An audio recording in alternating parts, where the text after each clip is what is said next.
자, 요셉은 애굽의 바로의 꿈을 해석해 주었고, 바로의 꿈의 의미는 앞으로 7년 동안 풍년이 오고 그 후에 7년 동안 흉년이 겹쳐서 올 것이기에 그 7년의 풍년 동안 7년의 흉년을 준비하라 하는 의미였습니다. 근데 우리의 그런 생각 들지 않으세요? 모든 것을 아시는 하나님께서, 모든 것이 가능한 하나님께서 뭐하러 7년 풍년을 주시고 또 7년 흉년을 주실까? 그냥 14년 동안 매년 평작을 주시든지 14년 동안 매년 풍년을 주셔도 되지 않겠어요? 하나님이 모든 것을 아시고 모든 것이 가능하신 분이시라면 얼마든지 이런 문제들을 미리 미연에 다 방지하시고 준비해 주실 수 있잖아요. 그냥 야곱은 계속 가나안 땅에 살고 바로와 애굽 사람들은 그냥 계속 거기 살면서 서로 간에 그냥 아무 문제 없이 잘 먹고 잘 살게 해주시면 되는데 왜 하나님은 그렇게 하지 않으실까요? 그 이유를 아세요? 그 이유를 아셔야 돼요. 그 이유를 아시는 것이 우리의 신앙생활에 또 세상이 돌아가는 본질을 아는 것의 가장 기본입니다. 이 세상을 향한 하나님의 뜻은 무엇입니까? 하나님은 무엇을 계획하고 계세요? 하나님이 천지를 창조하신 이유는 무엇입니까? 누누이 말씀드린 대로 하나님은 창조를 시작하시며 빛과 어둠을 나누셨어요. 다시 말해 생명과 사망을 나누신 것이고 선과 악을 나누신 것이고 의와 죄를 나누신 것입니다. 어둠은 뭐라고 말씀드렸어요? 빛이 없는 상태. 그러면 사망은 생명이 없는 상태, 죄는 의가 없는 상태, 악은 선이 없는 상태예요. 하나님은 하나님의 백성들을 찾으시고 다시 말해 하나님의 자녀들을 찾으시고 그들과 함께 영원한 생명, 영원한 빛, 영원한 선, 영원한 의의 상태로 인도해 가시는 거예요. 다시는 슬픔이 없고 눈물도 없고 고통도 없고 애통하는 것도 없는 그곳으로 하나님께서 이끌어 가세요. 이것이 하나님의 창조의 목적이십니다. 근데 하나님은 우리를 결코 강제로 끌고 가시지는 않으시죠. 가기 싫다는 사람 억지로 끌고 가시지는 않으십니다. 하나님을 알게 돼서 하나님을 믿게 돼서 그곳에 가고 싶어하는 사람, 영원한 생명이 있다는 것을 믿는 사람, 하나님 안에 생명이 있고 하나님 안에 빛이 있고 하나님 안에 선이 있고 의가 있음을 믿는 사람들을 하나님은 택하셔서 데리고 가십니다. 그리고 그들을 그 자리에 데리고 가시기 위해서 하나님은 모든 가능한 일을 행하시는 분이세요. 바로 이 목적, 곧 택하신 자들을 영원한 생명으로 데리고 가시는 그 목적을 위해서 하나님은 이 세상, 우리가 지금 살아가는 세상을 우리에게 허락하신 것입니다.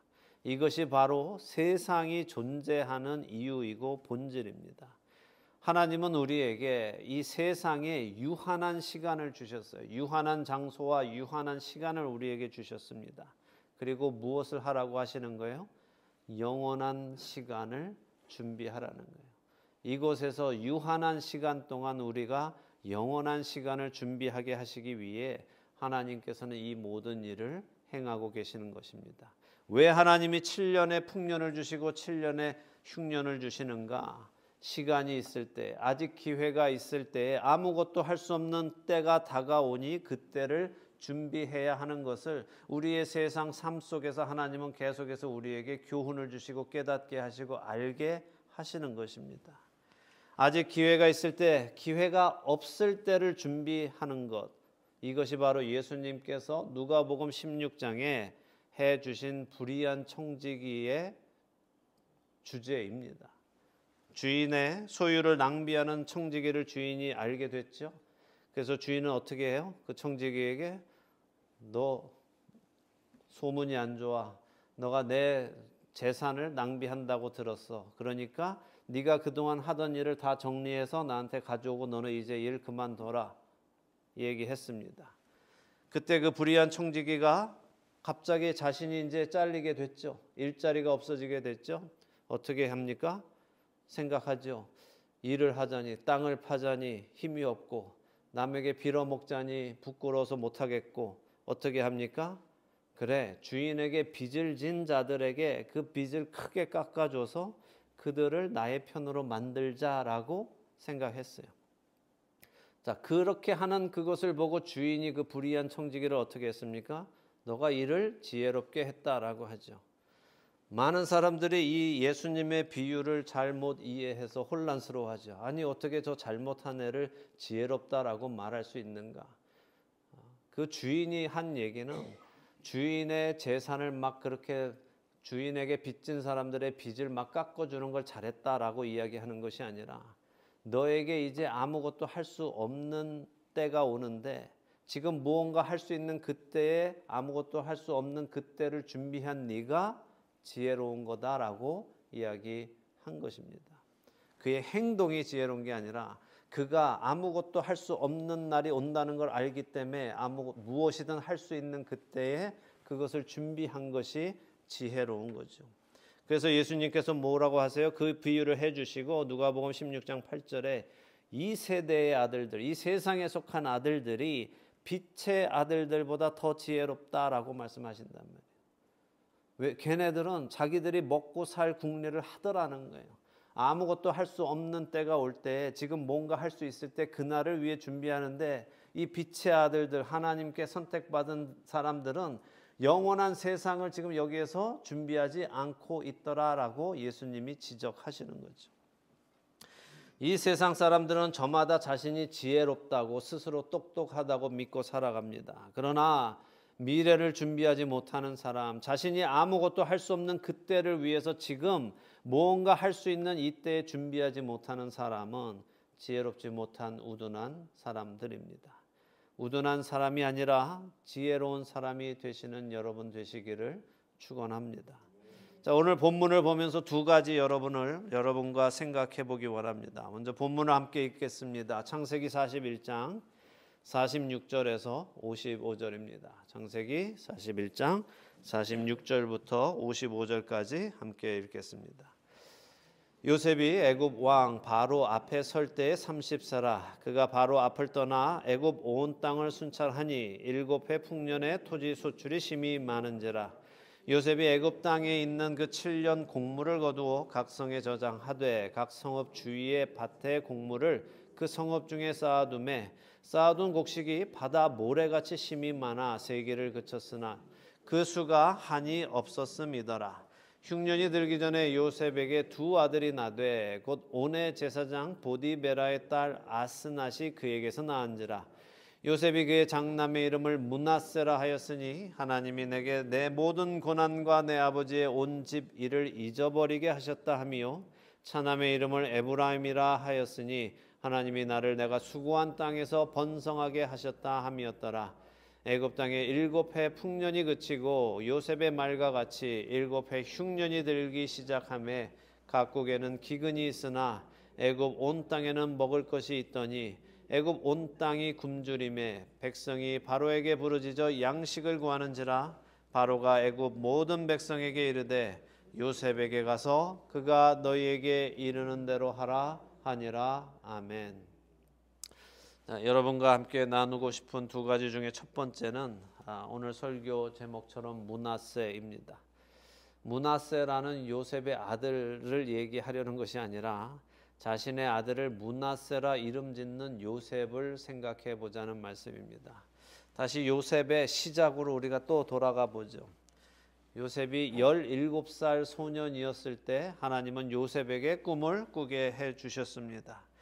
형제들이 밭에서 같이 있었는데 곡식단을 묶고 있었는데 갑자기 요셉의 단이 일어서고 형들의 단은 요셉의 단을 둘러서서 절하는 꿈을 꾸었습니다. 그리고 얼마 후에 또 꿈을 꾸었는데 하늘의 해와 달과 별들이 요셉에게 절하는 꿈이었죠. 자, 요셉이 이 꿈을 꾸었을 때 그 꿈이 무슨 의미인지 알았다고요? 몰랐다고요? 알았죠? 예, 지지난주는 다 몰랐다 대답하셨어요. 그냥 아는 겁니다. 요셉은 꿈을 꾸었을 때 이것이 어떻게 될 거다 하는 꿈은 알았다는 거예요. 왜요? 그가 똥 맡은 관원장이나 술 맡은 관원장이나 바로의 꿈을 듣자마자 어떤 일이 일어날 것입니다 라고 말한다는 것은 그가 자신의 꿈을 꾸었을 때도 어떤 일이 일어날 것이라는 것을 알았다는 말이에요. 그는 그렇게 말했잖아요. 해석은 하나님께 있습니다 라고 말했잖아요. 그래서 자신의 꾼 그 꿈을 어떤 일이 일어날 건지에 대해서는 분명히 알고 있었습니다. 그런데 요셉이 몰랐던 게 뭐라고요? 그 자리에 어떻게 가는지는 몰랐다는 거예요. 형들이 자신에게 절할 날이 올 것이고 곡식 때문에 절할 날이 올 것이고 아버지와 어머니와 형들이 자신에게 감사할 날이 올 것인데 그 자리까지는 어떻게 가는지는 몰랐다는 것입니다. 꿈으로 자신이 알게 된 것처럼 자신이 높은 자리, 총리의 자리에 올라가야 하는데 자신이 어떤 과정을 통해 그 총리의 자리에 올라갈지는 몰랐다는 거죠. 다시 말해 형들의 시기를 받아 죽임을 당할 뻔했다가 노예로 팔려가고 애굽의 보디발의 집에 노예로 들어갔다가 거기서 보디발의 아내에게 억울한 누명을 쓰고 감옥에 가고 그 감옥에서 술 맡은 관원장의 꿈을 해석한 후에 2년이라는 시간이 흐르고 바로가 꿈을 꾸어서 그 바로의 꿈을 해석해 줌으로 애굽의 총리가 되어 형들의 절을 받을 것이라는 것은 몰랐다는 거예요.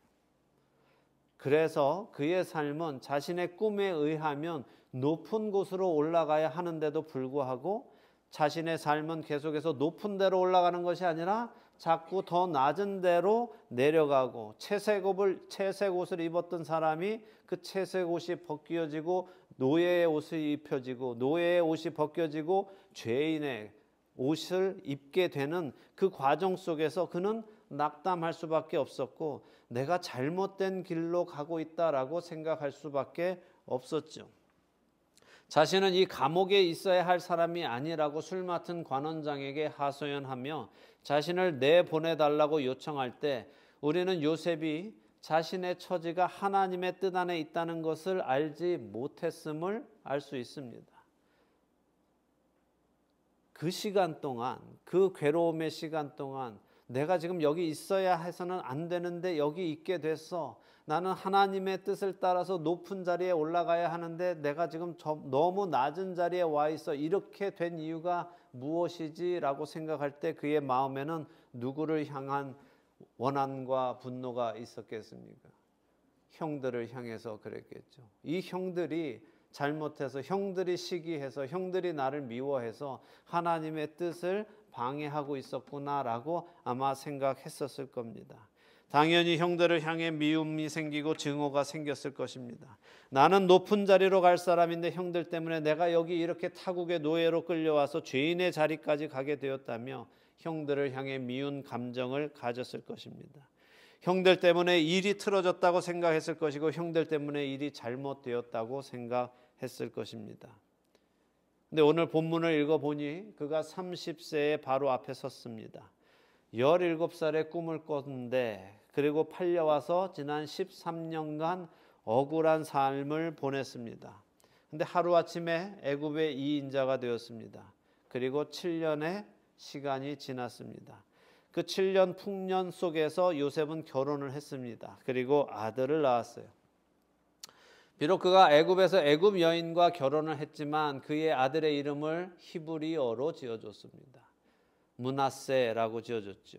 므낫세라는 말은 나샤라는 히브리어에서 온 말인데 잊어버리다라는 의미입니다. 그래서 하나님이 내게 모든 고난과 내 아버지의 온 집의 일을 잊어버리게 하셨다라는 의미로 지었다고 51절은 말씀하고 계시죠. 근데 자신이 자신의 고난과 아버지의 온 집 일을 잊어버리게 하셨다라는 말씀의 의미는 뭘까요? 야, 이제 고생 끝나고 이렇게 애굽에서 바로 다음으로 높은 총리의 자리에 앉아서 내 말 한마디면 모두가 다 복종하고 내 손가락 하나로 애굽을 좌지우지할 수 있는 위치에 앉았으니 이제 지난 일은 다 잊자, 잊어버리자 이런 의미이겠습니까? 아니죠. 내가 전에 억울했지만 이제 잘 되었으니 옛일을 잊어주겠다, 은혜를 베푸는 것이 아닙니다. 요셉은 이제 깨달은 거예요. 내가 형들의 시기를 받고 이렇게 애굽에 팔려와서 보디발의 집에 노예로 팔려갔고 거기서도 내가 신실하게 살았는데도 불구하고 억울한 누명을 쓰고 주인 마님 강간 미수범이라는 죄목을 받고 이렇게 치욕적인 죄명을 쓰고 이 낮고 낮은 타국의 감옥에 갇힌 이유가 이렇게 하여야 술 맡은 관원장을 만나고 그 술 맡은 관원장이 바로의 생일에 나를 소개하도록 하기 위해 했던 하나님의 계획이었구나. 이제 이 모든 퍼즐이 맞춰지는구나. 이것을 요셉이 깨닫게 된 거예요. 나의 삶, 나의 한 걸음 한 걸음 그 걸음의 길이 이해할 수 없었고 억울하고 분노하는 길이었지만 이제 이렇게 돌아보니 이것이 하나님의 섭리였고 하나님의 구원의 계획이었구나. 내가 잘못된 길로 흘러 들어간 것이 아니라 올바른 길로 인도함 받은 것이었구나 하는 것을 깨닫게 된 것입니다. 그래서 그는 옛일을 잊은 것입니다. 다시 말하면 그는 자신에게 일어났던 그 모든 일을 용서했다는 거예요. 용서하는 이유가 자신이 화낼 일, 분노할 일이 아니었고 이것이 하나님의 뜻이었다는 것을 알았기 때문이라는 거예요. 내가 높은 자리에서 내가 충분히 화낼 일이지만 너희들을 용서해 주겠어, 이것이 아니라 이렇게 되는 것이 하나님의 뜻이었구나. 내가 이렇게 억울함을 당하는 것이 하나님의 뜻이었구나. 이 모든 것이 하나님의 선하신 뜻 안에 있었구나라는 것을 깨달으니 그것이 그들이 나에게 행한 일이 내가 화낼 일이 아니었다는 것을 알게 된 거예요. 그래서 잊는다는 거예요. 그걸 가지고 누가 잘했네 잘못했네라고 하지 않겠다는 겁니다. 그래서 45장 7절과 8절에 가면, 더 후에 가면 요셉이 이렇게 고백하죠. 미리 보니까 조금 스포일러가 될 수는 있지만 45장 7절 8절 한번 보죠. 45장 7절과 8절에 요셉이 이렇게 말합니다. 하나님이 큰 구원으로 당신들의 생명을 보존하고 당신들의 후손을 세상에 두시려고 나를 당신들보다 먼저 보내셨나니 그런즉 나를 이리로 보낸 이는 당신들이 아니요 하나님이시라. 하나님이 나를 바로에게 아버지로 삼으시고 그 온 집의 주로 삼으시며 애굽 온 땅의 통치자로 삼으셨나이다 라고 말씀합니다. 이건 아주 중요한 일이죠. 우리가 하나님의 뜻을 알게 될 때, 하나님의 그 원대한 계획, 하나님의 구원의 계획을 알게 될 때 우리는 우리 과거에 나에게 일어났던 모든 일, 어려운 일, 억울한 일, 분노할 일들을 내려놓을 수 있게 됩니다. 용서할 수 있게 되고 오히려 감사할 수 있게 되는 것입니다.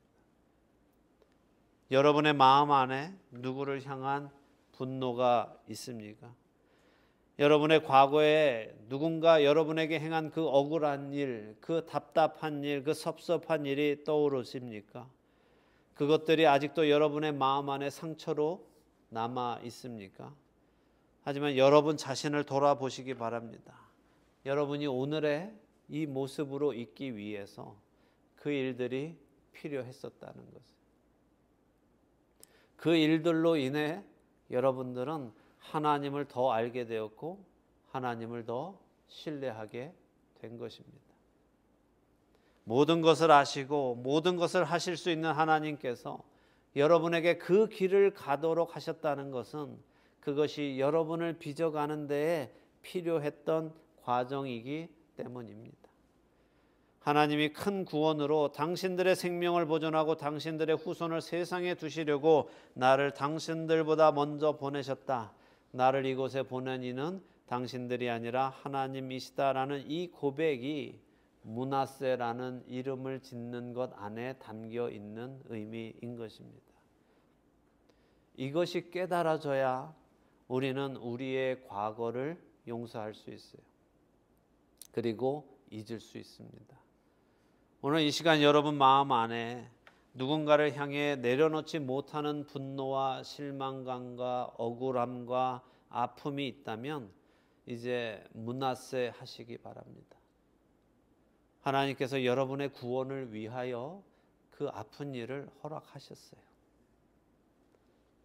그것을 이해하게 되는 은혜가 여러분께 있기를 예수님의 이름으로 축원합니다. 오늘 본문을 통해 나누고자 하는 두 번째 이야기는 예수님과 요셉의 관계입니다. 우리는 계속해서 요셉 안에서 예수님과 요셉의 닮은 점들을 봐왔죠. 오늘 본문 안에서도 우리는 요셉 안에 있는 예수님을 봅니다. 뭡니까? 물론 30세에 바로 왕 앞에 섰다. 그래서 예수님도 30세에 공생애를 시작하셨다. 그것도 좋습니다. 근데 요셉이 아브라함의 자손인데도 불구하고 누구와 결혼합니까? 애굽의 여인과 결혼해요. 이방 여인과 결혼합니다. 더군다나 그 여자는 누구예요? 온의 제사장 보디베라의 딸 아스낫이라는 사람입니다. 온은 도시 이름이에요. 애굽에 있는 도시 이름. 카이로에서 북동쪽으로 한 10km 정도 가면 가까운 데 있는 동네 이름입니다. 그 의미, 온이라는 의미는 해라는 의미예요. 그러니까 해의 도시예요. 해의 도시에 사는 제사장 보디베라예요. 보디베라의 이름은 보디발과 같아요. 라, 태양신 라가 주셨다 하는 의미예요. 그러니까 해의 도시에 라 신을 섬기는 자의 딸 아스낫이라는 사람인데 낫 역시 여신을 말합니다. 풍요의 여신이에요. 애굽의 여신이죠. 아스낫은 낫이라는 신 아내 이런 의미입니다. 자, 그러니까 이렇게 생각해 보면 해의 도시에서 해의 신 라가 주신 낫이라는 여인과 결혼한 거죠. 어떻게 요셉과 같은 신실한 사람이 이렇게 이방 여인과 더더군다나 우상 숭배 집안의 딸과 결혼할 수 있겠습니까? 요셉의 이 모습이 어떻습니까? 우리가 율법적인 눈으로 보면 요셉은 자신의 민족 안에서 결혼하지 않아서 부정한 일을 저지른 것처럼 보이죠. 말씀드린 대로 요셉은 오실 예수님을 미리 보여주시는 존재입니다. 예수님께서는 공중권세 잡은 자의 나라에 속해서 죄 속에서 태어나 죄 속에서 자라난 사람들을, 바로 우리들을, 이방의 신들을 믿고 이방의 신 속에서 태어나서 자라던 우리들을 자신의 아내, 자신의 신부로 맞아주셨어요.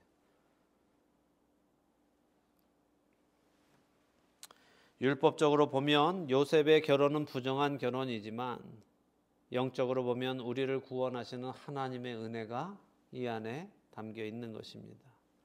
자, 이 말은 그리스도인들이 믿지 않는 자와 결혼해도 된다 하는 말이 아니라 요셉이 바로 예수님의 상징이라는 말씀을 드리는 거예요. 하나님께 속하지 않았던 하나님의 백성이 아니었던 자들을 하나님께서 자기 백성으로 삼으시는 이 은혜가 요셉이 자기 백성이 아닌 다른 이방에 속한 여인을 아내로 삼고 므낫세라는 아들을 낳고 에브라임이라는 아들을 낳음으로 그것이 구원의 상징인 것처럼 하나님께서 예수 그리스도를 보내셔서 이방에 속했던 우리들을 하나님의 자녀로 삼으시는 것이 바로 하나님의 은혜다라는 말씀입니다. 마지막으로 요셉 안에서 예수님을 보는 것은 55절에 있습니다. 드디어 7년의 풍년이 끝나고 흉년이 시작됐죠. 이렇게 시작되는 흉년을 위해서 풍년 동안 준비했어야 됩니다. 근데 준비를 한 사람들이 없었어요.